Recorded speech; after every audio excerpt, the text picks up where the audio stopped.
guys, welcome back to Novel Nomad. I'm Kate and today I'm actually going to be doing a review of Passenger by Alexander Bracken. Now this I received in January's YA Chronicles book subscription. I'll link them down below, and as soon as I got it, I read it straight away.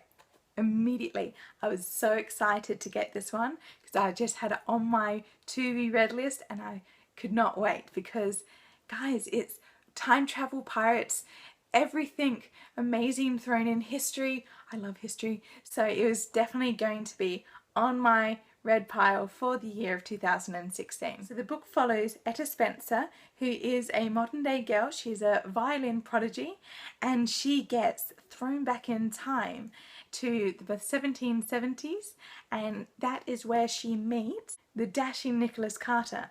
Now she is actually from a certain time traveling family, and so is he. So he can time travel as well. So he understands that she's a bit out of place, and so from there she is actually forced into time traveling through history to find where this hidden object is in order to save her mother, who's been held hostage. Beyond the premise itself, you've got a bit of high seas piracy, you have World War II England in this one, you have 1770s revolutionary America, we have in the middle of the Cambodian forest, and also all the way back into Syria's history when Damascus was the thriving point in the 1500s. The writing itself kept me incredibly intrigued. It did have parts where it just slowed down a little bit too much for my liking. I got a little bit bored with it, but that was just because I just wanted the adventure to happen straight away. And it was a bit like a high seas adventure. It had go up and down in these troughs, but at the same time it didn't make me want to stop reading at any point.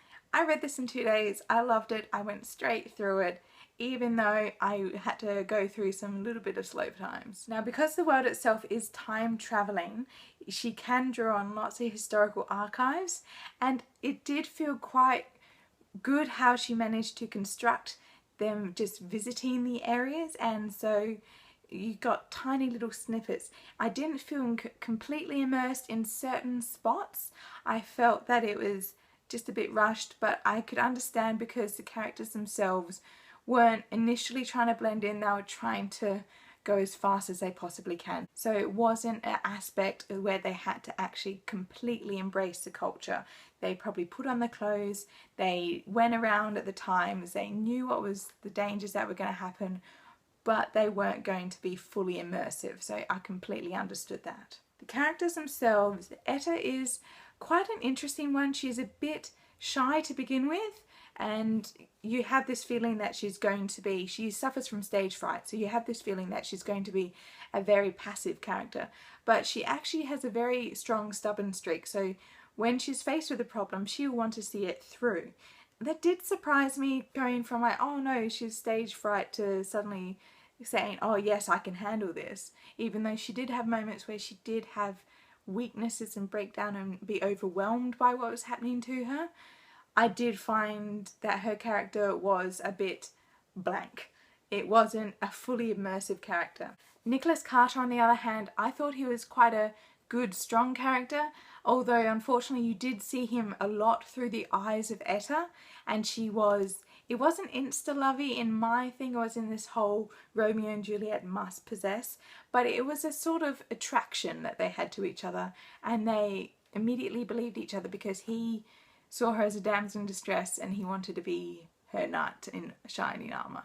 So I thought that was kind of cute. It kind of removed the insta-lovey moments because I don't really like insta-love, and it allowed them to develop what they were going. They had lots of barriers that they had to get past, but I still thought the romance between them was great, even though I think Nicholas's character needs to be developed further, and this is actually going to be a duology, so I think if we're going to follow Nicholas in the next one, hopefully, I hope, we get to see more of his character, because I love men from the 18th century. I'm sure she'll do a great time with his character, and I'd love to see where it finishes up in the end, where they both finish up. The time travel elements, it wasn't greatly explained, and you just have to accept how it happens, and I did in a way. I just went along for the ride. I didn't really question how it all works and question why he was doing all this thing. It's lots to do with sound, and that's why her being a violin